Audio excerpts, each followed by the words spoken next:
Tekniikan tohtori Taneli Riihonen, sinut on juuri palkittu täällä Jyväskylän sähkömessuilla Ulla Tuomisen säätiön Sähkössä on tulevaisuus -palkinnolla, joka on 3000 euroa. Oikein paljon onnea siitä. Palkinto on myönnetty uraauurtavasta työstäsi langattoman full duplex tiedonsiirtotekniikan kehittämisestä. Mitä tämä tekniikka noin kansanomaisesti ilmaistuna tarkoittaa? No siinä pitää ensin selittää, miten nykyiset tietoliikennejärjestelmät toimii. Eli se käytetään joko aika- tai taajuusjakoa. Se tarkoittaa sitä, että radiolaite joko lähettää, tai siis lähettäjä vastaanottaa joko eri taajuuksilla tai eri aikajaksoissa, mutta ei niin kuin samaan aikaan lähetä ja vastaanota. Ja mä sitten aloin miettimään, että miksi näin on. Aloin kyseenalaistaa tätä juurtunutta käsitettä, että entäs voisikin radiolaite lähettäjä ja vastaanottaa samaan aikaan samalla taajuudella. Ja se on se full duplex-tila. No mitä luulet, miten tekniikka tulee näkymään jossain vaiheessa kuluttajien arjessa? Kuluttajien arjessa se näkyy sillä tavalla, että yhteysnopeudet kasvaa tai sitten halpenee, koska samalla taajuuskaistalla voi siirtää enemmän tietoa tai palvella enemmän käyttäjiä.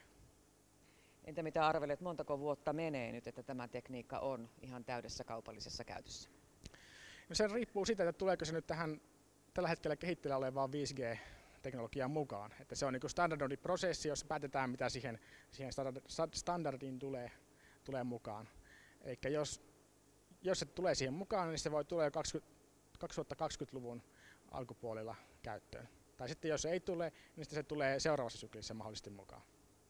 Sinä olet ilmeisesti vähän tällainen peloton tyyppi.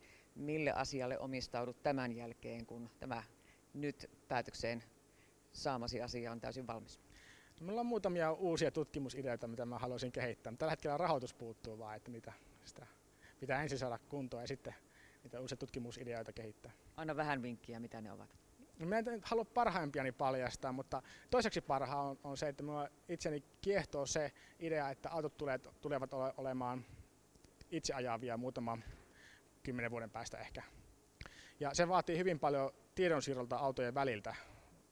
Eli täytyy olla pieni viive ja pieni virhe, että se saadaan turvallisuuskriittiset kaikki toimimaan hyvin. Se on tämä mun toiseksi paras idea, mikä kiehtoo tutkia, että miten tämmöinen tiedonsiirto saadaan järjestymään. Sitä odotellessa. Kiitoksia. Kiitos.